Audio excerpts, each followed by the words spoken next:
¿Qué tal, amigos televidentes en Extra Plus? Un gusto saludarles, darles la bienvenida a esta edición Sumando Vigores, este último día de octubre.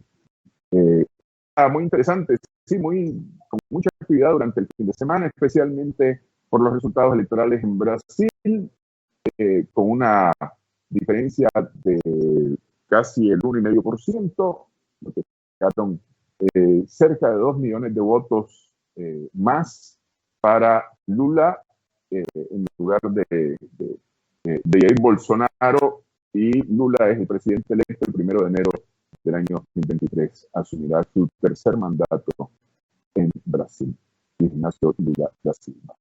Para hablar un poco sobre esto y otros hechos del acontecer mundial, estamos con Fabricio Casari desde Roma, Italia. Muchas gracias por estar con nosotros, Fabricio. Escucha que te ve.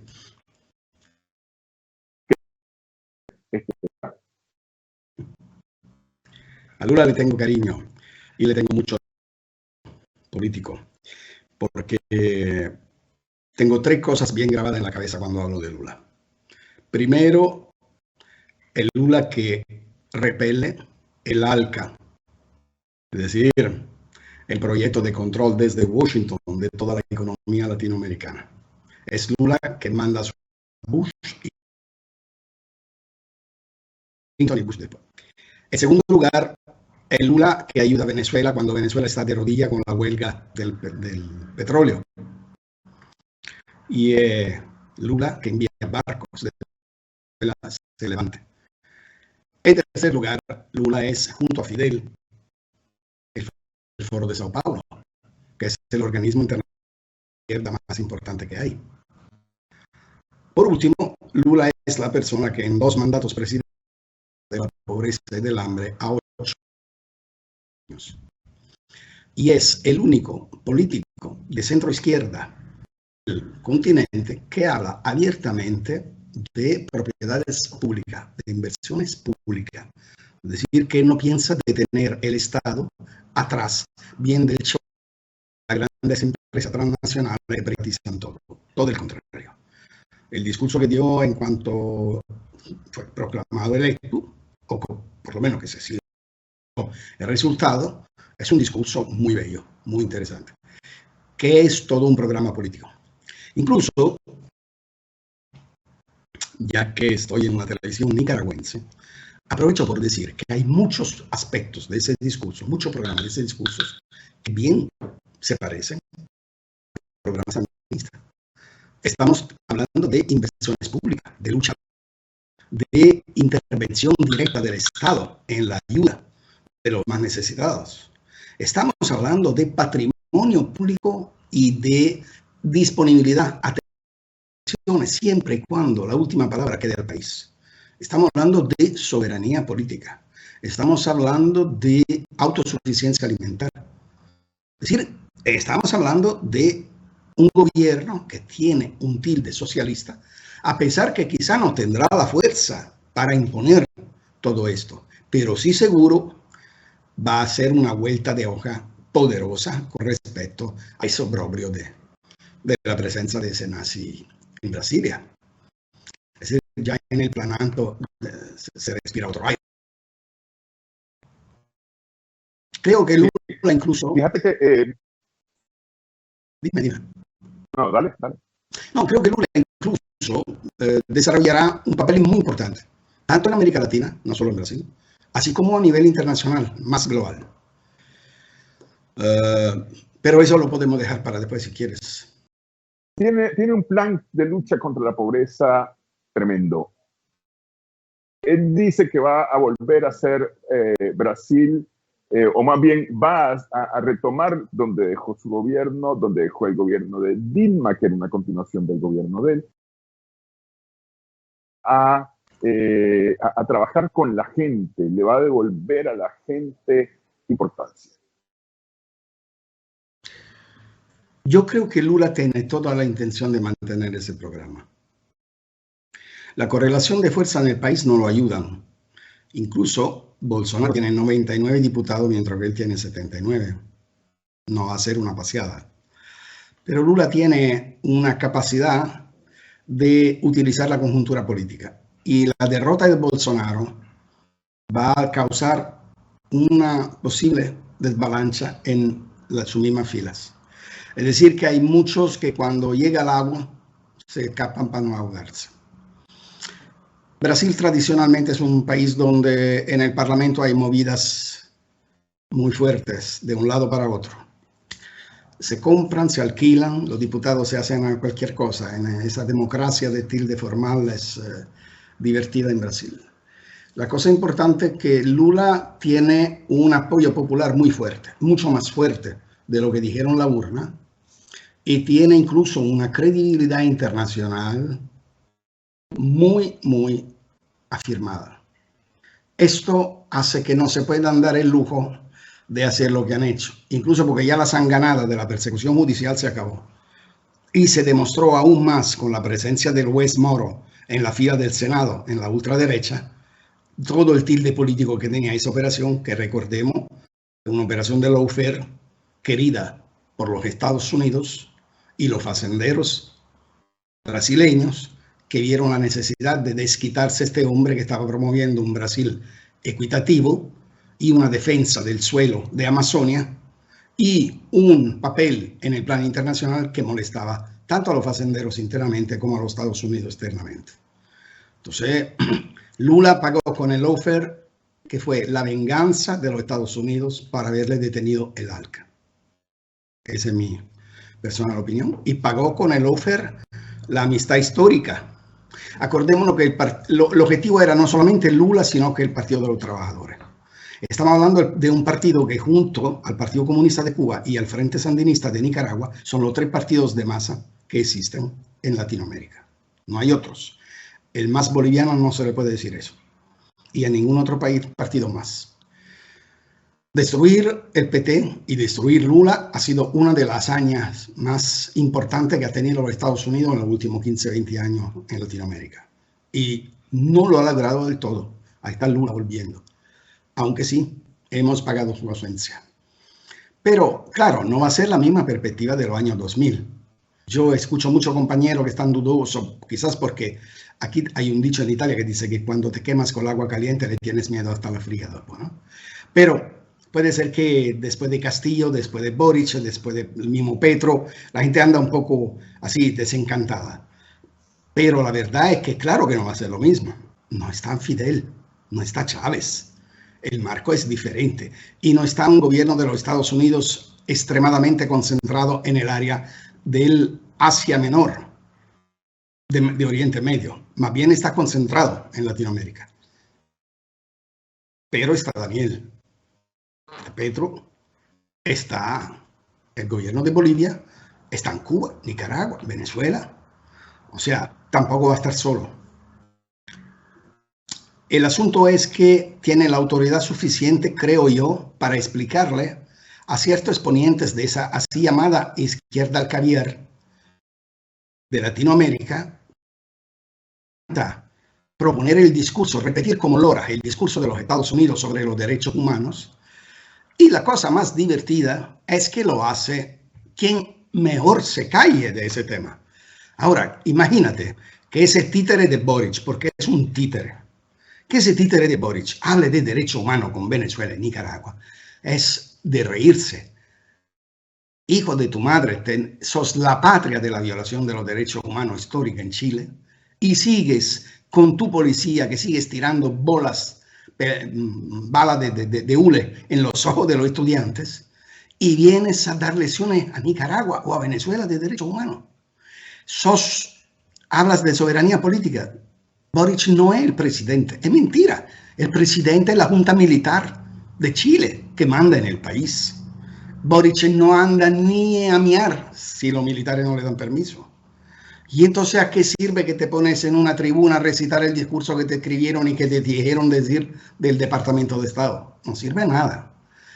Estamos hablando de Boric y podríamos hablar bajo ciertos aspectos del mismo Fernández.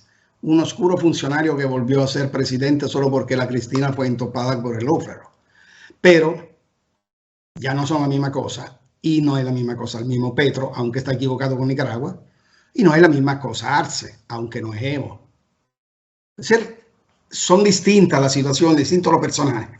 Yo creo que Lula le puede explicar a toda esa izquierda al caviar que lo más conveniente es que busquen bien de ver fuera de la ventana quién es el enemigo.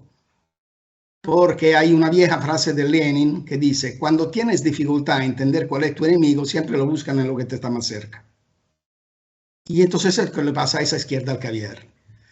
No se preocupen de Daniel, no se preocupen de Nicolás, no se preocupen de Cuba, preocúpense de los gringos, que son los que le están fijando la agenda. Entonces posiblemente Lula le va a decir, mira, nuestros enemigos no son ellos.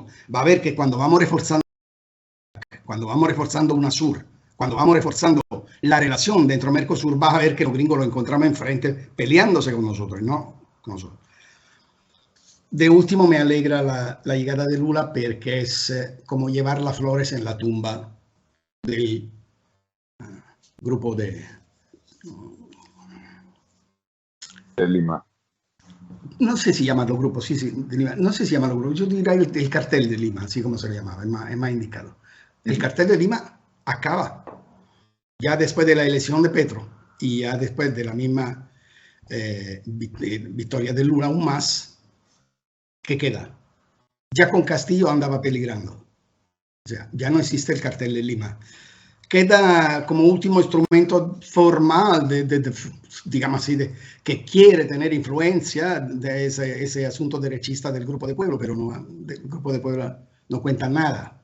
Es una cosita maniobrada por Aznar y otros 2 o 3 títeres. Ahora se agregó Piñera, se agregan todo lo que fueron una derecha asquerosa, están en el Grupo de Puebla. Yo no sé Puebla que ha hecho de mal en su historia para darle el nombre a este grupito. Pero la verdad es que Lula lleva, sobre todo, independientemente de su persona, lleva el impulso a creer que el continente sí, a pesar de las presiones más fuertes de los Estados Unidos que se han dado en los últimos años, está reaccionando. Y esto es un elemento muy importante. Muy bien, se dibuja un nuevo panorama para la América Latina. Estaba viendo un mapa de la América Latina en donde los gobiernos que están un tanto a la izquierda, a partir del centro, prácticamente ocupan todo el continente. Es decir, son algunos cuantos países los que están en el centro o los que están hacia la derecha. Pero básicamente los gobiernos, vamos a ponerlo de esta manera, más progresistas, están ocupando una gran parte del continente. Lula va a fortalecer eso. Si querés, hacemos una pausa, hacemos la pausa y hablamos acerca de esa influencia que va a tener un gobierno de Lula en Brasil, no solamente para el continente, sino también, hay que recordar que Brasil es parte del BRICS. Es decir, ¿cómo va a cambiar la dinámica? Precisamente. Regresamos en breve en Sumando Vigores. Estamos con Fabricio Casal.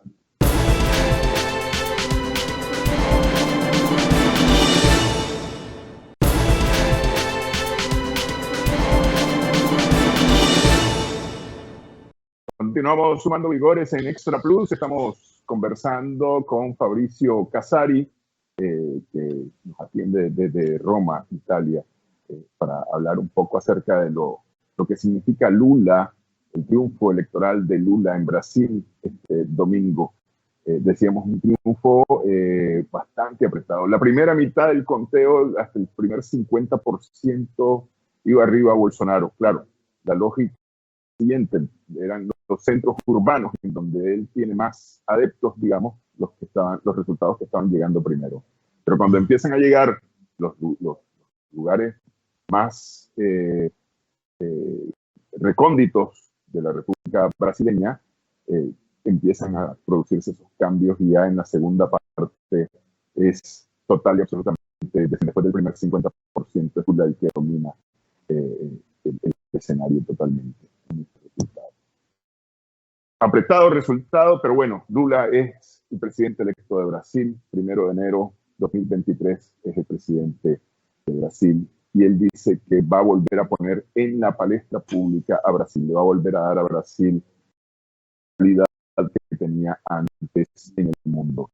Empezamos por la América Latina. Se habla de un fortalecimiento de UNASUR, del Mercosur, pero también supongo yo, un fortalecimiento de las relaciones de este continente, procurando trabajar un organismo como la CELAC, antes de trabajar OEA.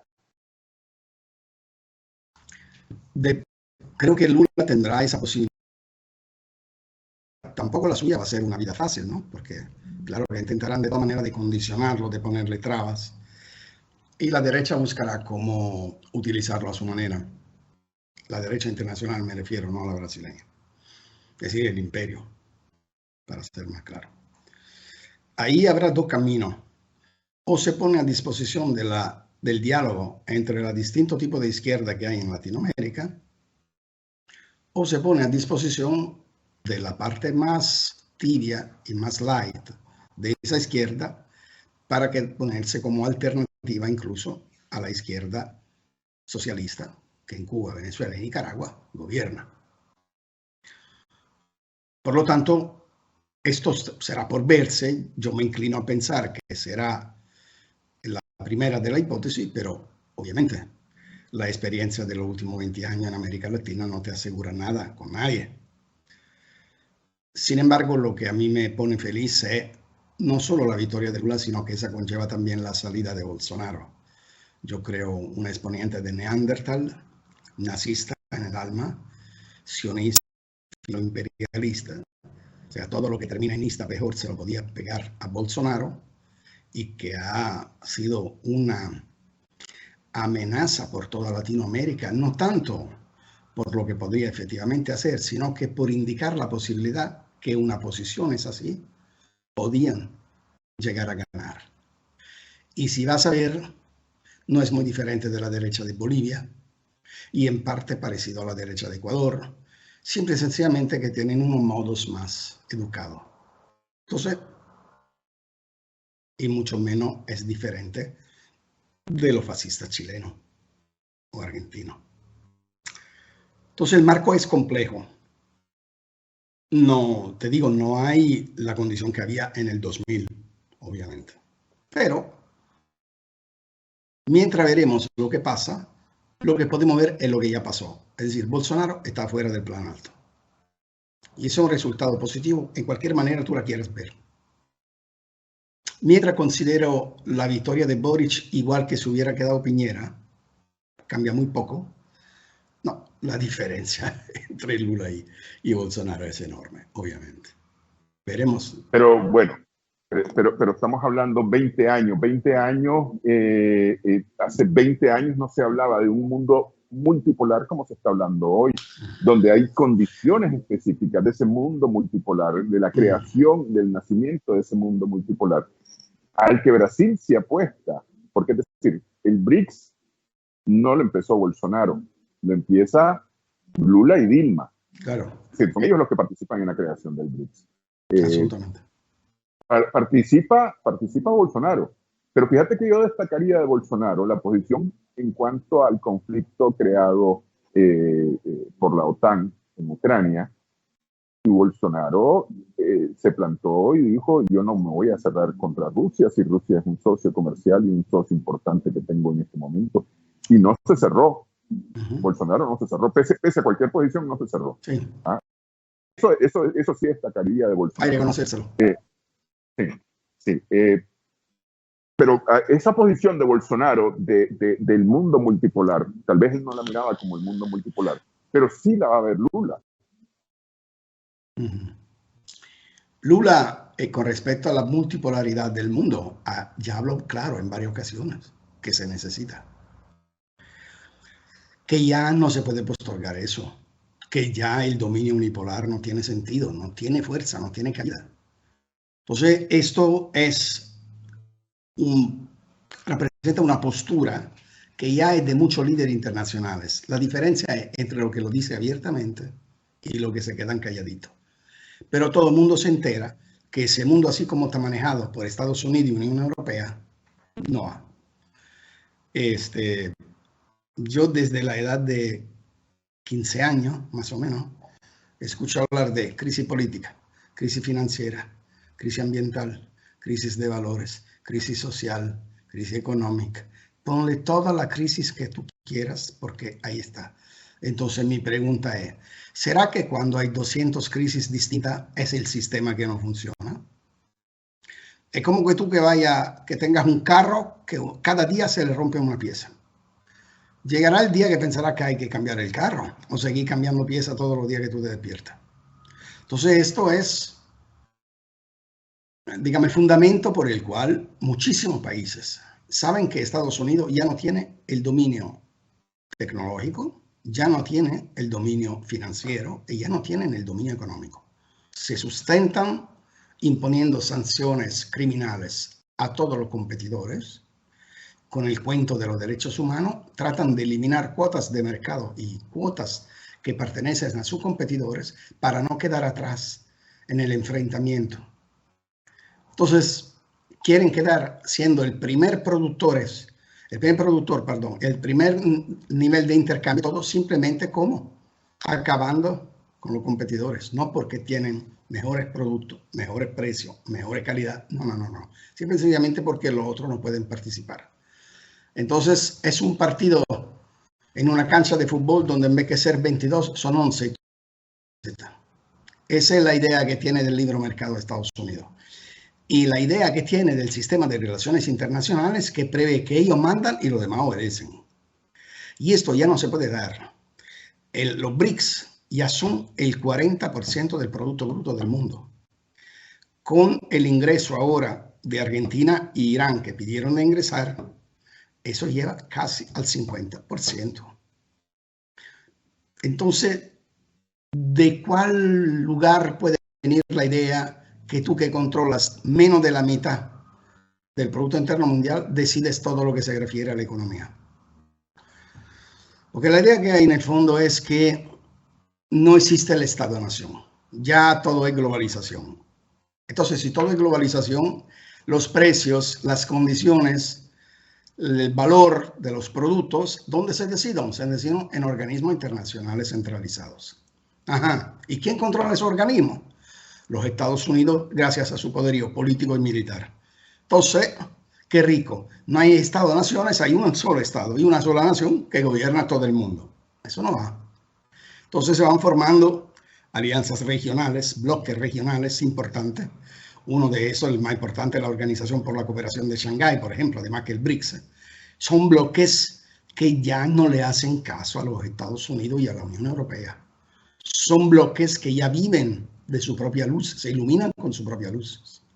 Entonces, eso es, independientemente de cualquier otra valoración, es un obstáculo objetivo y fuerte hacia la política del mando global. Lula se va a insertar en ese corredor.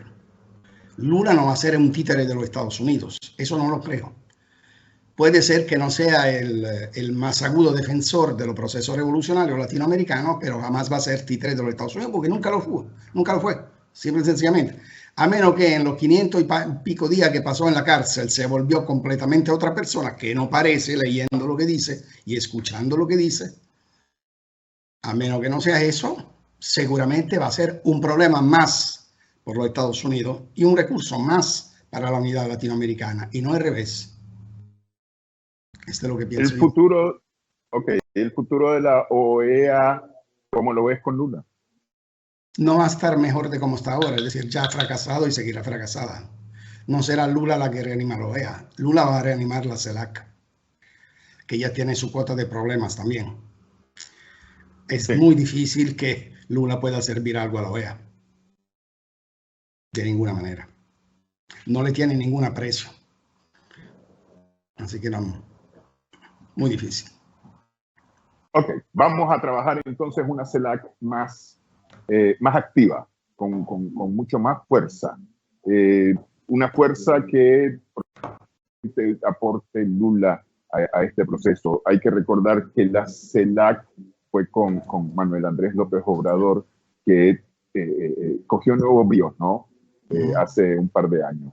Entonces será Lula el que aporte más bríos a esta CELAC, supongo yo. Es posible, es posible. Claro que la CELAC tiene que hablar claro sobre lo que quiere ser, porque no necesita otra OEA. Entonces la CELAC tiene que decirle al presidente Boric que no va a ser el foro para discutir asuntos de países miembros, que no va a ser el lugar de la pelea política. La CELAC es un lugar de diálogo, de discusión, que es alternativo a la organización de los Estados americanos.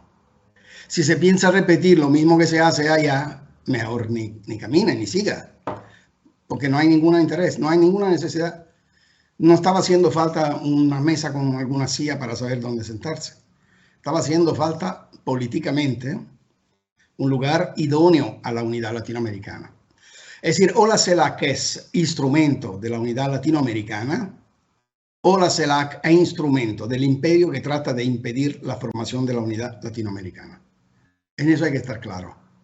Bien ha hecho, muy bien ha hecho Nicaragua a parar en seco las pretensiones de Chile y de otros países que por allá van. De todas maneras, indudablemente, el papel de Lula sí va hacia reforzar la CELAC. A la CELAC le toca entender si piensa una idea de Latinoamérica independiente, integrada y coordenada, o si piensa a una idea de Latinoamérica que sigue siendo patio trasero de Estados Unidos. Eso está por verse. Lula no determina ni una lectura ni otra, solo de por sí. Puede contribuir a un tipo de lectura más que a una otra. Ok, vamos a hacer pausa nuevamente en esta edición. Estamos sumando vigores, conversamos con Fabricio Casari. Regresamos en breve.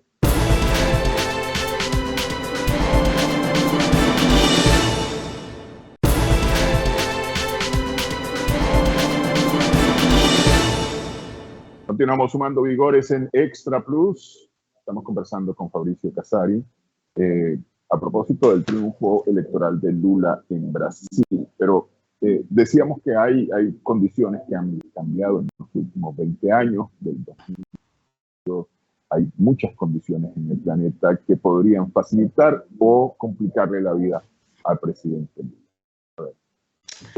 China, la semana pasada, concluyó el Congreso del Partido Comunista, en el cual se decidió lo que se va a hacer, es decir, se revisó los 10 años anteriores, porque no fueron solamente los 5, sino los 10 años anteriores, y se habló del proyecto de los siguientes 5 años.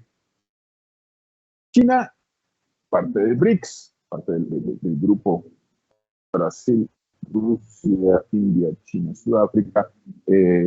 Si no es en este momento la primera economía del mundo, está en vías de convertirse en la primera economía. Brasil, igual, ya decíamos, el BRICS anda arriba del 40% del Producto Interno Bruto del planeta. Como ven, esto de China y Brasil, es decir, esas dos potencias económicas, esos dos enormes países. Brasil es el país más grande de la América. Brasil es el país desde un punto de vista económico y político más influyente de toda Latinoamérica. Y China es la segunda economía mundial. Los dos son parte de los primeros 10 países en el mundo por Producto Bruto y por influencia económica. Los dos son dos realidades muy significativas, política y militar, del mundo.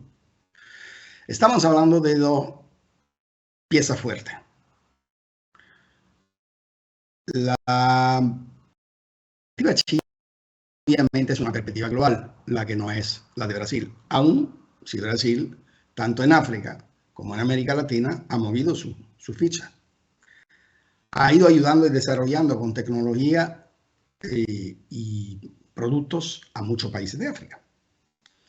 Pero claro, no tiene el peso y no tiene la influencia china, obviamente. No tiene sobre todo los recursos chinos. Sin embargo, los dos son países que por un motivo o por otro dan un poco de dolor de cabeza a los Estados Unidos.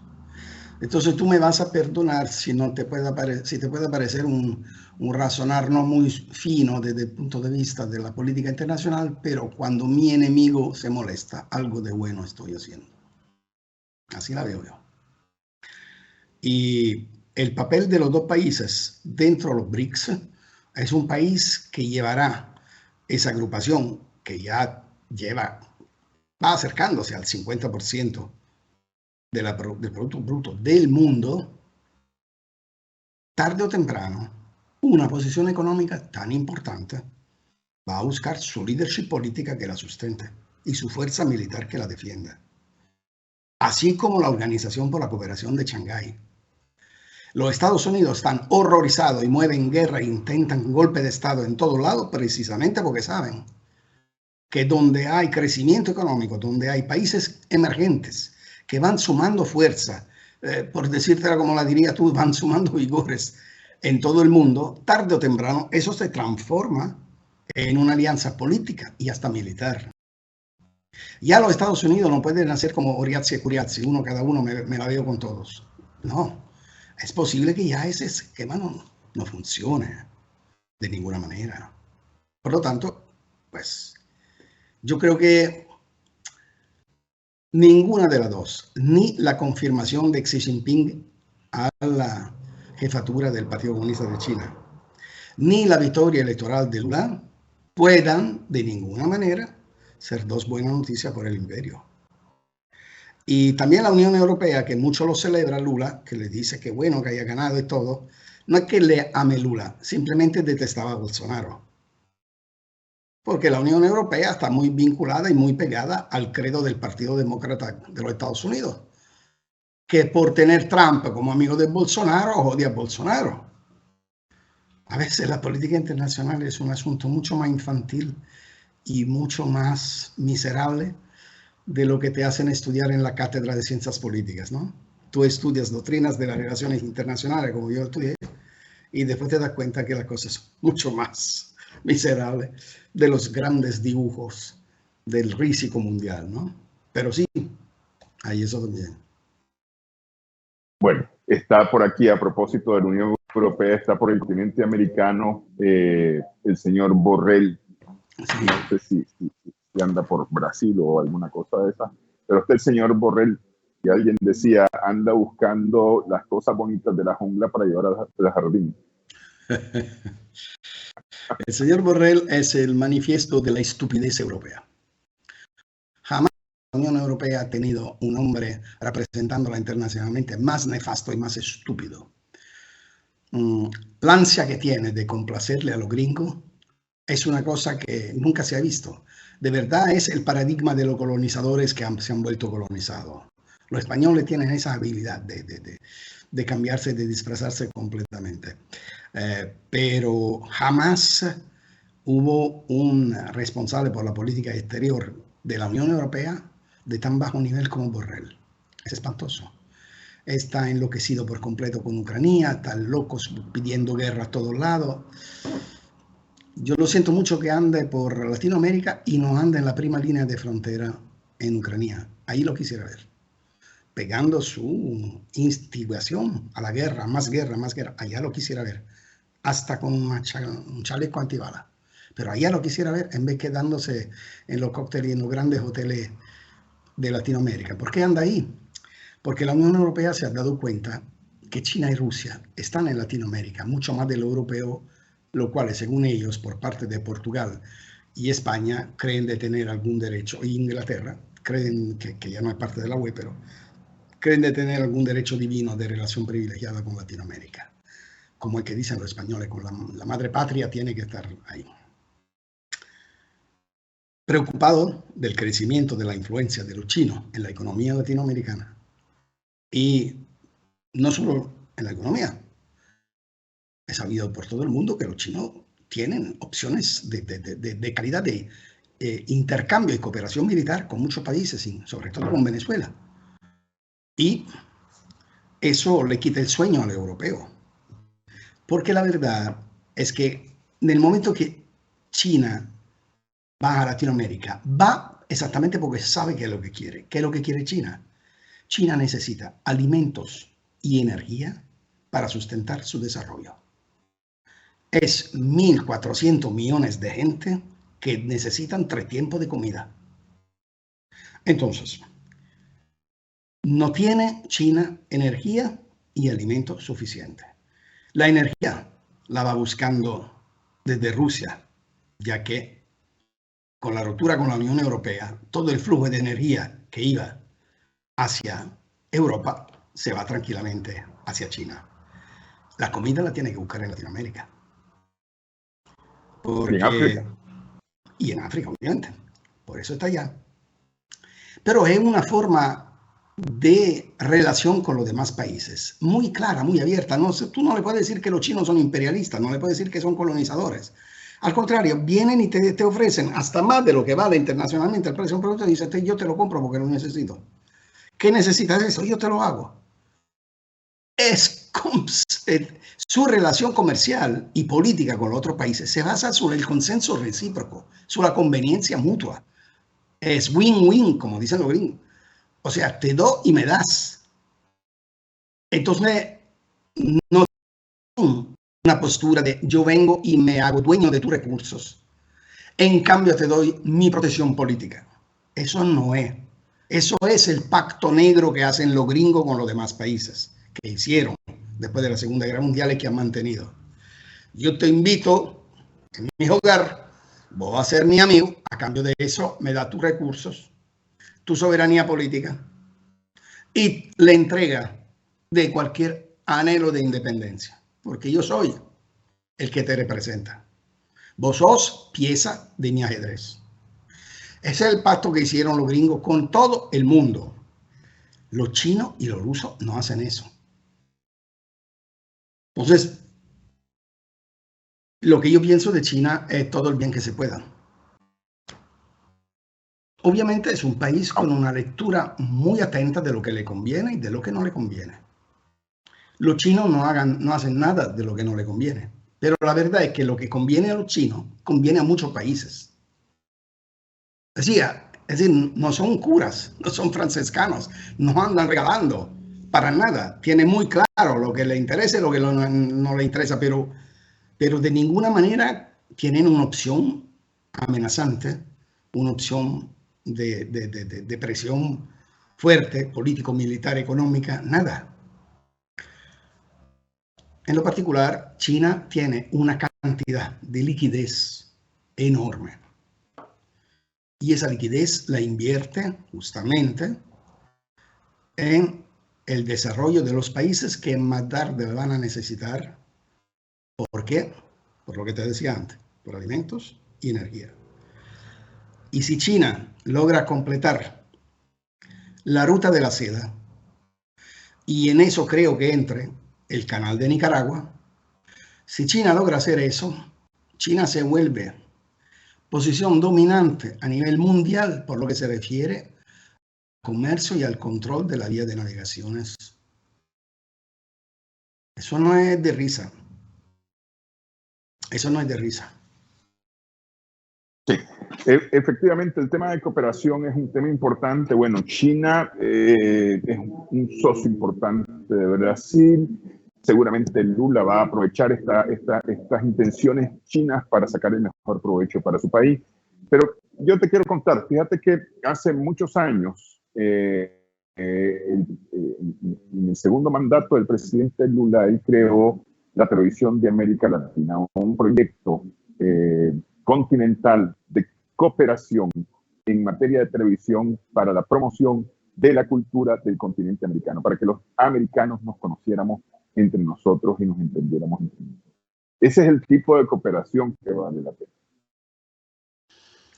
Latinoamérica tiene un territorio común, un tipo de recurso común, un historial común y un idioma común. No tendría ningún motivo para proceder dividida. No se entiende por qué. Lo que quiere Latinoamérica dividida es el imperio.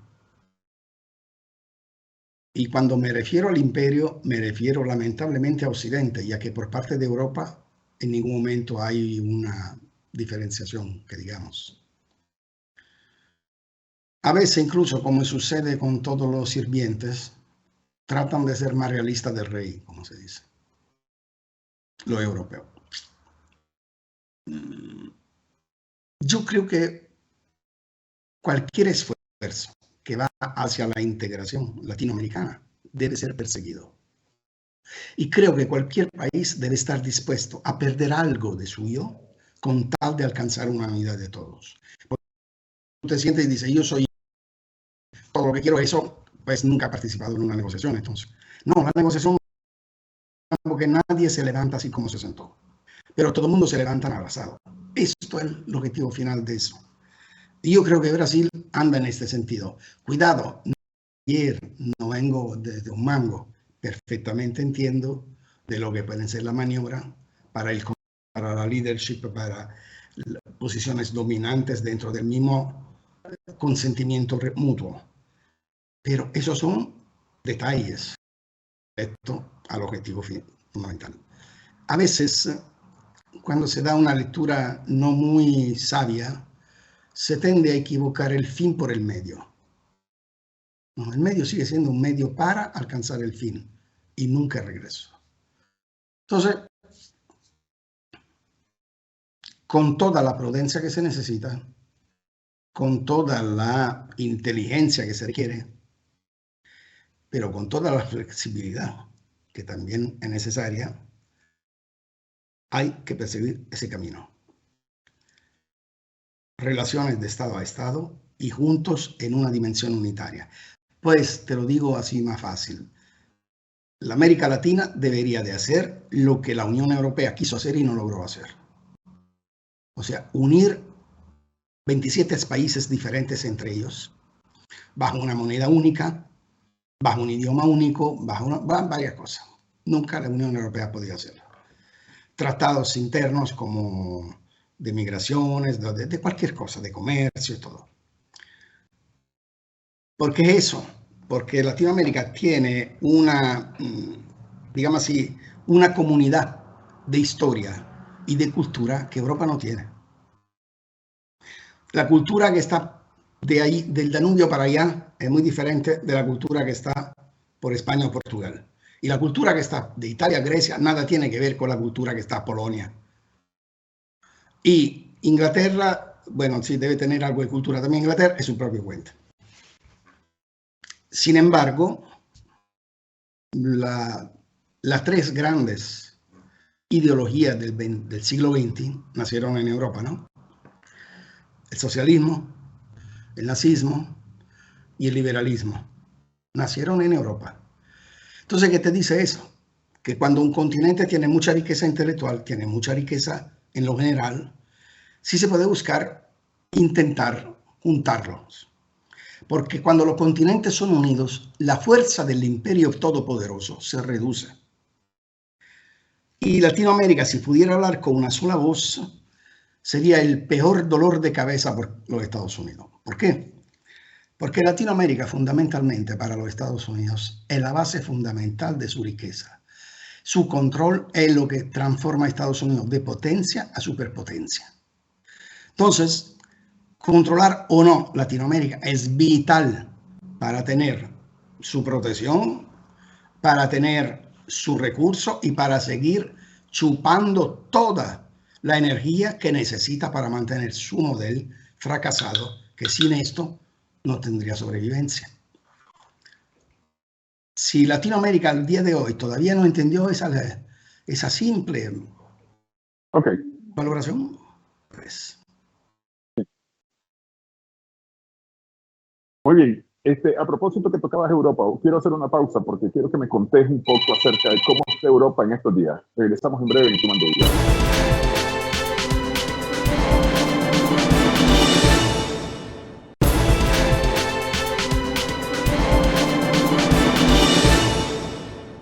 Continuamos en esta conversación en Sumando Vigores con Fabricio Casari. Y aprovecho para preguntarte, a ver, oficialmente empezó el otoño, así que están bajando las temperaturas en Europa y este año esto se vuelve excepcional por el problema del gas y la energía que provenía principalmente de Rusia. que ahora está castigada por Europa. Pero esto hace que la situación se ponga candente en Europa. Pese a las temperaturas que pueden bajar, suben los tonos y hemos visto manifestaciones en prácticamente toda Europa reclamando por los costos de la vida, reclamando por falta de gas, posiblemente en Europa. ¿Cómo están las cosas? Ya por el 42% de los hidrocarburos rusos. Y con la decisión de sancionarlos, ahora está en jaque. ¿Por qué? A decir la verdad, sigue comprándole gas líquido a los rusos, porque de los gringos le cuesta más. Y el gas líquido ha sido el único producto que no ha sido insertado dentro del sistema de sanciones. Así como el trigo, porque europeos son vivos. Pero la verdad es que tú has desconectado no tanto el gas o el petróleo ruso, tú has desconectado lo que te permitió a tu desarrollo poderoso de los últimos 30 años, es decir, el costo de la energía al precio más barato del mundo. Porque esa es la verdad. Rusia daba la energía, tanto en gas como en petróleo, a Europa a un costo infinitamente más barato de lo que el mercado internacional te proponía. En cambio de eso se iba desarrollando una relación mutua de cercanía. Hasta había algunos hace años que pensaban que Rusia tenía que ser parte de Europa y todo esto. Sin embargo, hoy, para ser felices los Estados Unidos, Europa decidió de suicidarse económicamente. Por primera vez en su historia se sustituyó la dependencia de la energía de Rusia para tener dependencia ahora con los Estados Unidos, mucho más cara, mucho menor en cantidad y en calidad. Y por primera vez en la historia, el dólar equivale al euro. Por primera vez en la historia, la crisis europea quita un competidor fuerte a los Estados Unidos en los mercados y el retroceso de Rusia gracias al sistema de sanciones de algunos mercados quita otro enemigo de los Estados Unidos. Así van los Estados Unidos, destruyendo los adversarios, de manera que a jugar al partido queden solo ellos, que es la única manera que tienen para seguir ganando. Porque en un partido honesto, con competidores de otro tipo, los Estados Unidos no son primeros en ningún tipo de actividad. Ya. Yo con todos los zapatos, como le decimos aquí adentro de la fosa. Y la verdad es que ahora nosotros vamos teniendo un precio del gas mucho más alto, aunque en estos días se ha bajado mucho. Van a tener un precio más alto, una cantidad disponible mucho menor y una dificultad y un costo de suministro mucho mayor. Dicen que nosotros no podíamos comerciar gas con un país que viola los derechos humanos. Okay. Pero estamos comprando gas de 5 países que están en el listado de las Naciones Unidas por violaciones de derechos humanos. ¿Qué te parece? Entonces, ¿cuál es el asunto? Que si lo violan otro está bien, pero lo importante es que no lo viole Rusia. Porque si lo viola Rusia no se le puede comprar nada. Lo violan a otro, no importa, comprémosle. Nosotros compramos petróleo de Arabia Saudita, que es el peor violador de derechos humanos del mundo. Este país que entiende la comunicación, que significa descuartizar periodistas, meterlo en maleta y tirarlo. Es un país que ha hecho 1,5 millones de muertos en Yemen, que ha destruido por completo Sanaa, uno de los templos de la cultura mundial. Es un país que ha procurado 2 guerras contra Irak. Y sin embargo, no hay ningún problema, le compramos todo. Más bien le vendemos armas. Solamente por el año 2021 fueron 5.000 millones el importe de los contratos que Francia estipuló con Riad por la fornitura de sistemas de defensas.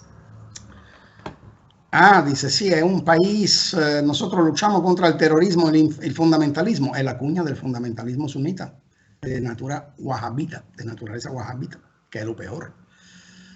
Dice, sí, nosotros no podemos tener amistad o relaciones comerciales o políticas o militares con países que son así. Claro que sí, hay 100.000 soldados de los Estados Unidos allá. Sin embargo, con Rusia, improvisamente decidimos lo que violan los derechos humanos. Claro, hay cierta sintonía con quien descuartiza a los periodistas y con quien, por otro lado, como a Julian Assange, lo sepultan bajo 200 años de cárcel, hay cierta sintonía. Pero eso nada tiene que ver con los valores europeos. Y la economía europea va a padecer un retroceso muy fuerte.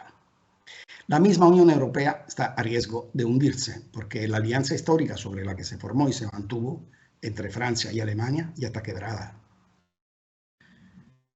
Ahora Alemania va a dar el puerto de Hamburgo, no sé cómo se pronuncia en español la ciudad, en mano a los chinos.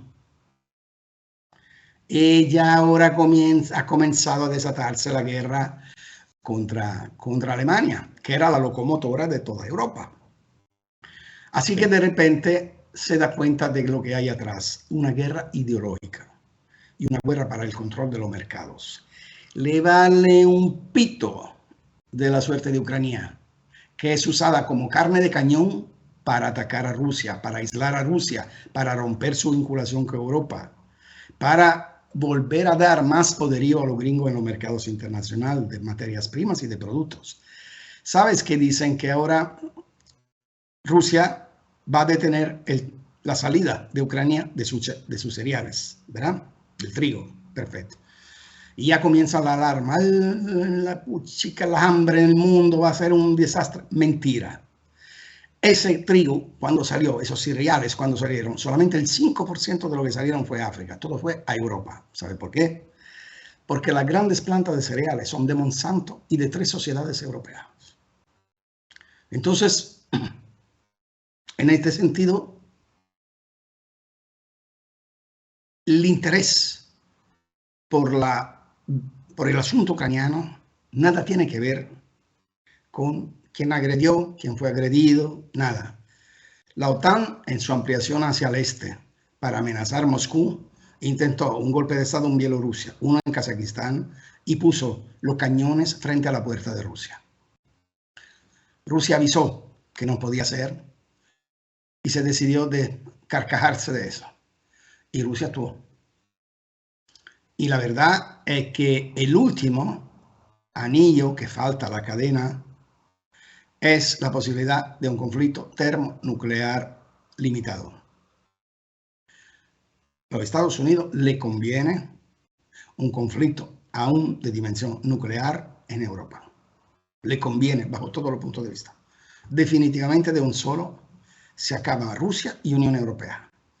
Y después se la desquitan con China. Rusia sabe perfectamente que le va a tocar a ellos. Rusia sabe que después de ellos le toca a China. Y es justamente por ahí es que yo veo, porque es decir, a ver, como se dice en Nicaragua, Europa sola se está poniendo un puñal o se está enterrando un puñal. Sí. Y ese es un problema serio. Y veo que la gente está reaccionando a ese problema. Muy poco todavía. Muy poco todavía con respecto a lo que se necesitaría. Bueno, pero es decir, el hambre... Deja que entre el hambre y la necesidad, sí. Deja que entre el invierno. Aquí en unos 15 días va a entrar el invierno. Y en unos 2 meses el invierno se pone serio. Hay zonas de Europa con bajo 20 grados. Vamos a ver qué es eso. Yo lo que me encanta es la idea de los polacos que tendrán que comerse madera para calentarse. Porque Rusia ya le cerró por completo el flujo de gas. Entonces el poco gas que viene a Europa tendremos que dárselo también a los polacos porque si no se mueren de frío. Hay ciudades de la Polonia donde llegan menos 16, menos 15. Varsovia es una ciudad que mediamente de invierno comienza el día con menos 7, menos 8. ¿Tú crees que pueden aguantar? Y no es que en el día sube, llega a los 0, al menos 2. Entonces estamos hablando de la parte alta de Alemania, es de igual temperatura. Ni por hablarte de República Checa, de Eslovaquia, de Hungría. Entonces uno dice, ¿qué gana Europa con todo eso? Nada, pierde todo lo que tenía. Pierde todo lo que tenía. Acordate que cuando nace la Unión Europea, el bautizo, los gringos lo dan atacando militarmente a Serbia, involucrando a Europa en la guerra en la ex Yugoslavia. Con otra guerra, en vez de bautizar el nacimiento, bautizan el entierro de Europa, con esa guerra en Ucrania. Sí, efectivamente, por ahí estoy viendo yo las cosas. Bueno, Fabricio, quiero agradecerte esta platicada. Gracias es mío, a ti, porque y ahí me gusta. Es un medio nicaragüense, respetado, conocido, y entonces me encanta estar contigo. Además, contigo es muy placentera la discusión. Bueno, muchísimas gracias, Fabricio. Gracias a vos y un saludo a todos. Vaya. Gracias también a nuestras amigas, amigos televidentes por su sintonía en esta edición Sumando Vigores. Esperamos haya sido de provecho para